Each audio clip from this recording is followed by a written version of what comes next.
ખુખાર મેલડીનો બુવો અને એનામાં કોઈ જાતની તાકાત છે નહીં. અને તારામાં તાકાત હોય ને તો મારી ઉપર કાક કરીને બતાય. તાકાત કેવી છે હું જાણવા જાઉં છું. બોલ. અને રામ માડી રામ કહેવાનું બંધ કરી જો. મેલડીને આ બદનામ કરે છે. તારામાં તાકાત હોય તો આ શેરો જોઈ લેજે આકુવાનો. તારામાં તાકાત હોય તો કાક કરી દેજે. रुको जरा सबर करो.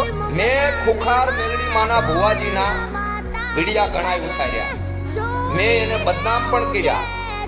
તો એના બદલે આપણે માં મેલડીની માફી માંગીએ છીએ. સોરું કસોરું થાય, માવતર કમાવતર ન થાય, આપણે કોક દીકે એને નમીએ ને તો એ જ ગમે.